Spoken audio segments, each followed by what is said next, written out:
everybody. Coach Mio back with another video to shed some light on some stuff here for your coaching and training. And had a disturbing conversation earlier today, a very disturbing conversation. I'm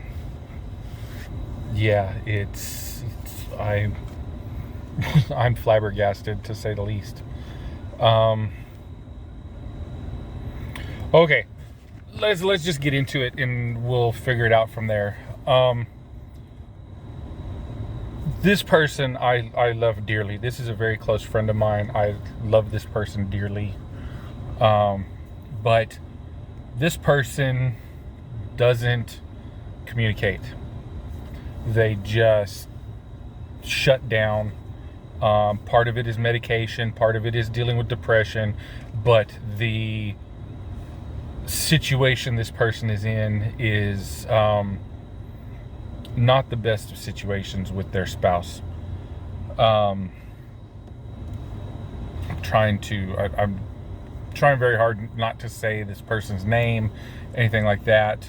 I'm trying to be respectful and polite. Plus HIPAA laws, stuff like that. I know nobody's signed any contracts here, but I'm trying to live up to that level of respect here on that level. I'm not out to embarrass anybody.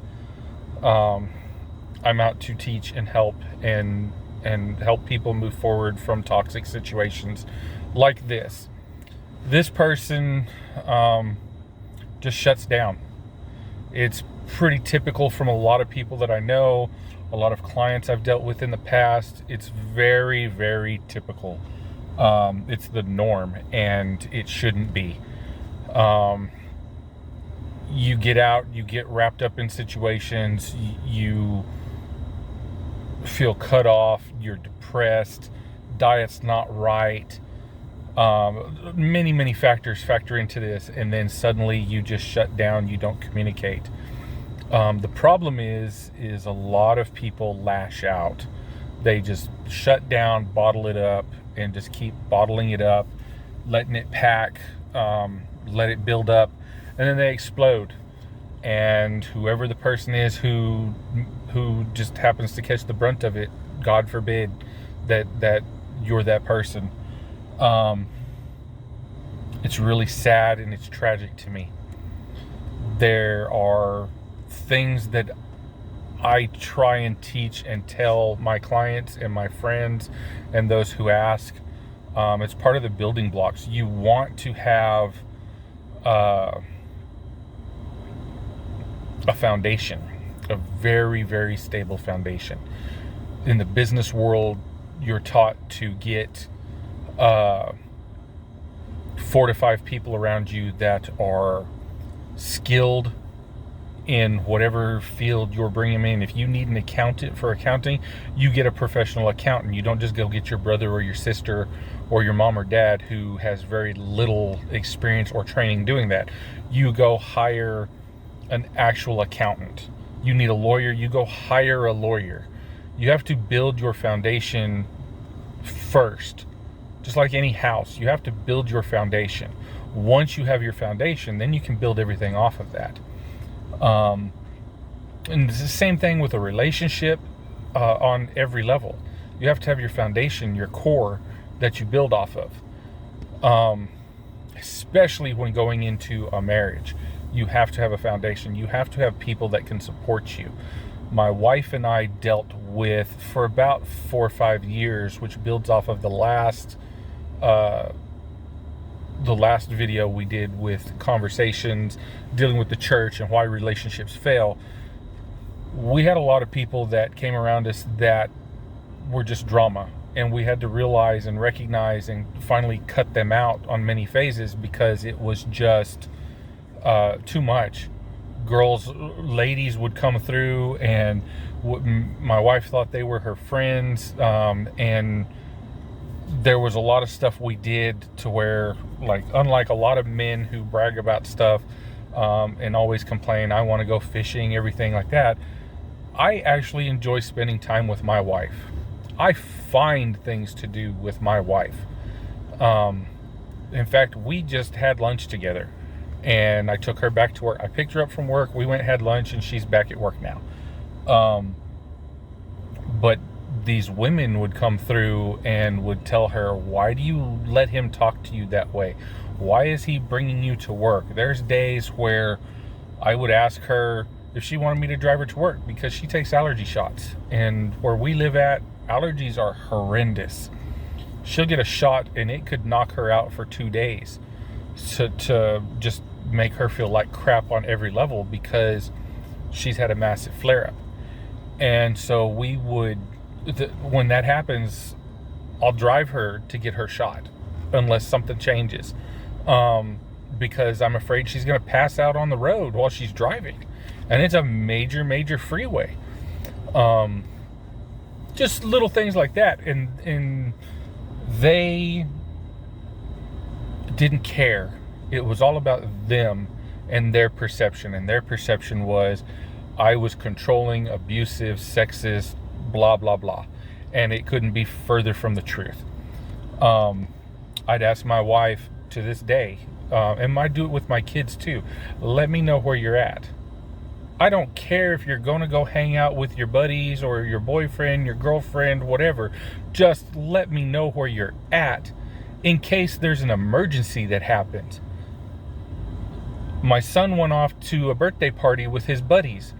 I've known his buddies since they were like 3rd grade, and he's in high school. Well, his younger brother got into an accident, sliced his hand open. I had to take him to the hospital. Mom was at work, and he was off with his friends. And so I sent him a text message saying, hey, this is what's going on. He didn't take his phone with him.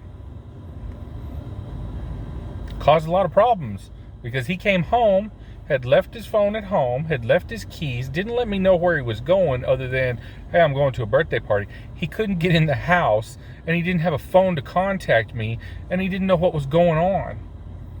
And so I try and teach, to take care of yourself like that, to be prepared. That's part of the military life that I grew up with because my father was in the military. That's part of the Boy Scout training that I had growing up for scouting. It's just a little bit of everything, learning how to survive. And a lot of people don't know how to do that. A lot of people, they'd lose their head if it wasn't attached to their body. And even then, they still lose their mind. So this whole series, this whole channel, and the Facebook page and everything is about reprogramming your mind to be better thought process, better prepared, better organized, so you can have a better life and have less drama, less issues with everything. And so getting back to my friend, they have an issue in their marriage and they shut down and don't talk. And you can see on Facebook Messenger, depending on the programs you have, like with my phone, if I link Messenger with my text messaging, my SMS messaging, I can see if somebody's read my text message or not. And this person has read my text messages. This person has read my Facebook Messenger messages when I've reached out to them, trying to talk to them for several months now. And this person just doesn't reply because they're locked up in their own world and dealing with their own problems. And there's nothing wrong with that. But when they finally reply to me, it's to bite my head off like I'm the bad guy. And all I did was reach out and say, hey, I'm free for the next couple of days. I'm going to be in that area. Would you like to meet up and have lunch since we haven't met up or talked or anything in a while? Let's catch up. Let's have lunch. I'll treat. Stuff like that. But suddenly I'm the bad guy. And it's hard to deal with on a lot of levels because I love this person to death. I really do. I love this person. This person, I could honestly say, is one of my closest and best friends. I've known this person going on most of my life, roughly 30 years. I've known this person. And then here recently, this has happened partly because of their relationship with their spouse. And my frustration is, it's annoying. It really is, but I can't do anything about that. It's you have to set yourself up with proper mental capacity and everything to, I'm stumbling over words here, I apologize. You have to set yourself up here to where you have that understanding, and be able to just walk away. You have to understand that you are only responsible for you. You can only change you. You can take your child. That old adage stands true on so many levels, it's not even funny. You can lead a horse to water. You can lead any animal, person to water, to food, but you can't make them eat. You can't make them drink. I can give my kids all the tools in the world, all the skill sets in the world to do everything, to survive and be positive in everything. And I just can't do it for them. I'm struggling right now with my daughter because she's 19. She wants to do it all herself. Okay, fine. And then when she fails, she gets mad and upset and depressed. And then I look like an asshole because I'm like, see, I told you, I gave you everything, and you purposely went against everything and just said, I'm going to do it my way. And your way didn't work. So why are you getting depressed? Why are you getting upset? Why are you getting angry? Why don't you just step back, reassess it, and say, okay, my method didn't work. Maybe now I can try this method and see if it really does work. The problem is she hates the fact that I'm right most of the time because, one, I'm in my 40s and I've already lived through most of this stuff. And two, I pride myself, like biblically, sinfully pride myself on the fact that I go out of my way to research and study almost every facet of something before I do it, because I don't like to be wrong. I don't like to fail. Failure's a good option there to teach you a lot of stuff. I've learned from a lot of my failures, but there are some things I don't like to fail at. I don't like to fail at business. I don't like to fail at raising my children. I don't like to fail at taking care of my family. I don't like to fail at being a good person. I have a reputation. I stand by my reputation. I go out of my way to show my reputation because that's me, that I'm a kind-hearted person, that I'm a nice person, that I am here to help you. But I still have people that come out and accuse me of being fake and a scam artist and everything else because for whatever reason. And when I call them on it, suddenly they disappear and nobody can say anything. Do I let it keep me up at night? Most of the time, no. But there are times when it happens. And some of this stuff really annoys me. And this is one situation that annoys me because my friend, who I dearly love, attacked me. And I was nowhere in the wrong on any level. And attacked me over something stupid, trying to blame me. And I know what the issue is, which I can't go into. I know what the issue is, but I can't help them. I can't help them because I've given them all the tools. I've told them I'm here. I've made myself available on every level they've got my phone numbers. They've got all my phone numbers. They've got my emails, my Facebook, everything, every way possible to get in touch with me or get in touch with my wife or one of my kids if I'm not answering or my wife can't answer, if they really need to get in touch with us. And just to flat out ignore us, to ignore me, and then turn around and attack me like that is very heartbreaking on a lot of levels. And so dealing with people, I've realized there are times where you just have to walk away. You do. You just have to walk away. I'm not saying cut them out of your life. I'm not saying tell them to go F themselves or anything like that. I'm saying you have to just walk away from the situation and let it work itself out on a lot of levels. Because I don't know a lot of what's going on in the background other than what I do know. And what I do know is very disheartening from their perspective. And all I can do is just make myself available. You have to train yourself to recognize these situations, to be able to handle these situations, because you're going to run into situations just like this or something similar where you've given them all the tools, the skills, you've given them everything possible to do what needs to be you but you can't just physically make them do it. It's just not possible. So you have to make up your mind to not let it affect you on that level. And it's very hard for me to do that because I care deeply for this person. But that's part of what this is to say, I'm not better than you. That's not my intention. And if that's come across that way, I apologize, because that is not what I had intended for that. Sorry, somebody almost hit me. But yeah, the whole point is you have to recognize that and go, okay, I've given you everything. I've made myself available.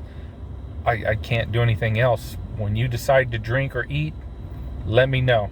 Otherwise, I love you. Have a nice day, and walk away. I did that with a buddy of mine who, he's a former Marine. When he got out of the Marines, he was diagnosed with schizophrenia, and he struggled for about 10-12 years before we met and became friends and everything. He struggled with his schizophrenia. He struggled with his medication.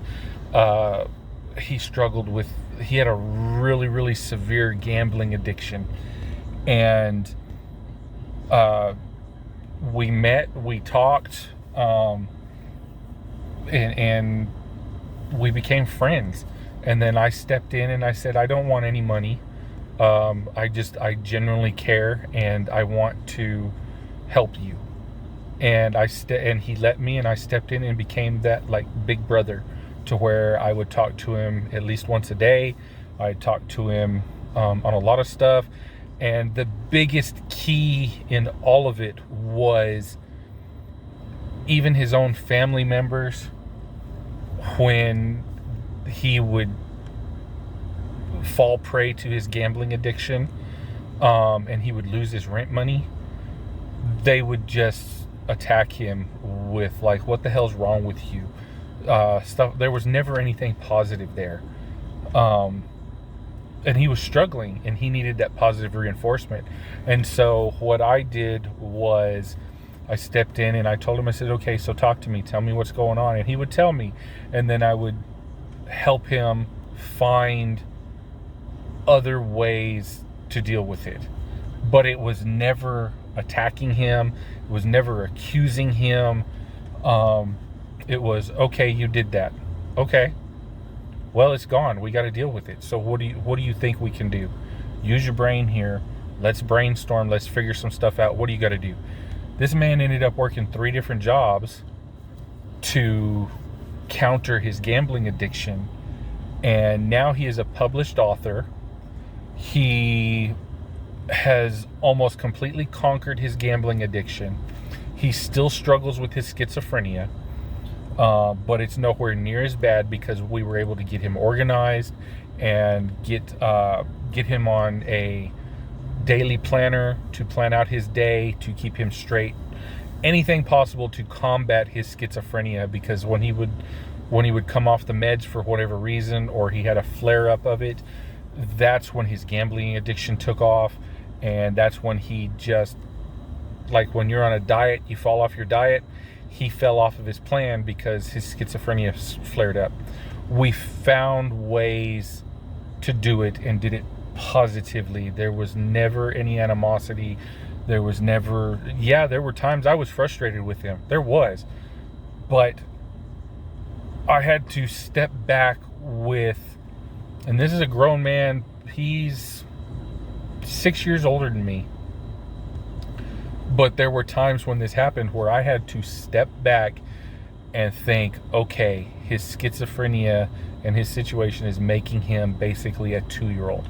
Do I grab that 2-year-old and beat their ass? Or do I talk to them and positively reinforce them to get them back on track and keep going? Do I come at him angry, or do I come at him with honey? Honey worked every time. Honey works on all the other stuff. Sometimes you meet some that are stubborn as a mule and they don't want to. Eventually they'll either move on or they'll break and start trying to make those changes in their life that are needed. And I'm hoping that's what happens with my friend, because they really, really need some help right now. And it's very, very disheartening and frustrating to me about all of this that's going on. I feel wronged because they just lashed out at me and I didn't do anything wrong. And I see that happen with other people, in clients I've counseled in the past, where one would lash out at the other and they didn't do anything wrong. And then what happened was, instead of stepping back like this, reassessing, and even though they were hurt and everything, instead of dealing with it and just kind of moving on, they would lash back out. Lashing back out is not helpful. It only makes it worse. And so that's where I can't lash out at this. It's only going to make it worse, because I know the core of the issue, but the core of the issue doesn't concern me. I'm just the, what's the military term? I know this, it's on the tip of my tongue. I'm friendly fire. I'm the civilian casualty, that just the acceptable casualty, I guess, because I was the one who took the brunt of the fire because I was there at the time. And it sucks, but I can't control their life. I don't want to control their life. I just want to take care of myself and control myself and help as many people as possible that genuinely want help. So hopefully I didn't babble too much with this. I tried to give a couple of examples to mix in with this for you to get as much of a rounded situation as possible to help build off of. I wish y'all peace and love, respect, happiness, success, all the positive vibes you can have.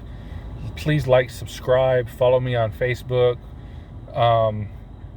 Let's go from there, and hopefully you can find that way to flip the frown into smiles, turn the negative into positive, and get your relationships to a better place.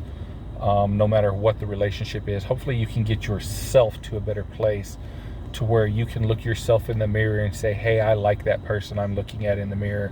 Because a lot of people can't even stand to look themselves in the mirror, and it's really sad.